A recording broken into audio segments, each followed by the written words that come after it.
আসসালামু আলাইকুম, this is Rodela Sharmin blog page থেকে তোমাদের সামনে নিয়ে চলে এসেছে আরও একটি নতুন ব্লগ ভিডিও নিয়ে। কি অবস্থা সবার, কেমন আছো? আলহামদুলিল্লাহ আমি অনেক বেশি ভালো আছি। হ্যাঁ গাইস, তোমরা ঠিকই ধরতে পেরে গিয়েছো, আমি একটা প্রোগ্রামে এসেছি। এই প্রোগ্রামটা কিসের ওটাই তোমাদের সাথে শেয়ার করার জন্য চলে এসেছি।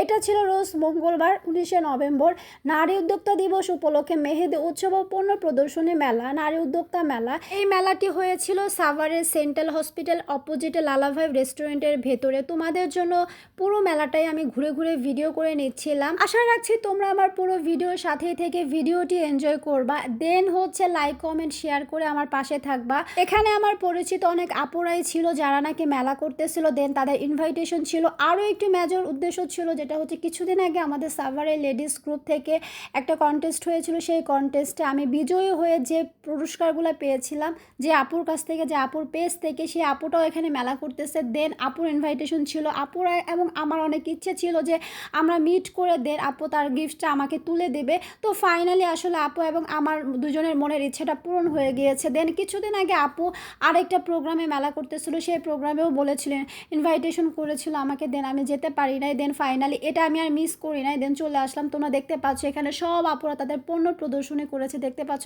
আসলে অন্ধকার হয়ে গিয়েছে, আমার আসতে অনেকটা লেট হয়ে গিয়েছিল, কারণ অলরেডি রাত হয়ে গিয়েছে। আমি যখন বের হয়েছিলাম রাস্তাঘাটে এতটাই জ্যামজট ছিল, জ্যামজটের কারণে দেন আমার অনেকটা লেট হয়ে গিয়েছিল। এখানে আপুরা তাদের পণ্যগুলা প্রদর্শনী করেছে। আমি ভিডিও করতে করতে যেটা লক্ষ্য করলাম, মাশাআল্লাহ আপুদের সেল খুবই ভালো ছিল। আরেকটা বিষয় সবচেয়ে বেশি আমার ভালো লাগে, যার জন্য সব প্রোগ্রামে অ্যাটেন্ড করতে ইচ্ছে করে, সেটা হচ্ছে আমার সাথে যখন পরিচিত অপরিচিত সব আপুদের সাথে দেখা হয়ে যায়, তাদের সাথে সুন্দর গল্প করা, আড্ডা দেওয়া, দেন ভালো একটা টাইম স্পেন্ড করতে পারা।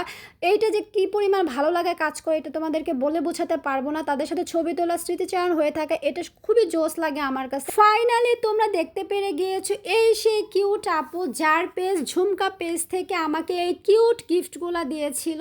তোমরা দেখতে পেরে গিয়েছিল গিফটগুলো কিন্তু অনেক সুন্দর। কেমন লেগেছে তোমাদের কাছে একটু কমেন্টস করে জানাবা। এখানে আসার পর থেকে যা অবধি পর্যন্ত আপু আমাকে অনেক বেশি সময় দিয়েছে, এটা সবচেয়ে বেশি ভালো লেগেছে। আর আপুর সেল অলমোস্ট সব কিছু শেষ হয়ে গিয়েছিল, শুধুমাত্র এই গিফটটা আমার হাতে তুলে দেওয়ার জন্যই, আমার সাথে দেখা করার জন্য আপুটা ছিল। তো এই বিষয়গুলো আসলে খুবই ভালো লাগা কাজ করেছে। আপু কিন্তু খাওয়ার জন্য আমাকে একটু পরপর এটা সেটা অফার করতেছিল, ফুচকা অফার করেছে, কেক অফার করেছে। দেন পরে আমি কেকটা একটু ট্রাই করে নিয়েছিলাম।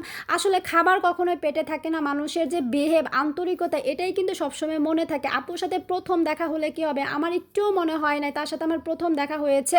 দেন আমার মনে হয়েছিল যে তার সাথে আমার পূর্বে পরিচিত ছিল, পূর্বে আরও দেখা হয়েছে। এখানে আমার সব আপুদের সাথে দেখা হয়ে খুবই ভালো লেগেছিল, তারা আমার সাথে খুবই গুড বিহেভ করেছে। এটা সেটা অনেক কিছু অফার করতেছিল, এটা তো অফার নয়, এটা একটা ভালোবাসা। তো আমার সব আপুদের জন্য থাকতেছে শুভকামনা। আজকের ভিডিও এই পর্যন্ত, দেখা হবে পরবর্তী ভিডিওতে। তোমরা সবাই ভালো থেকো, আল্লাহ হাফেজ।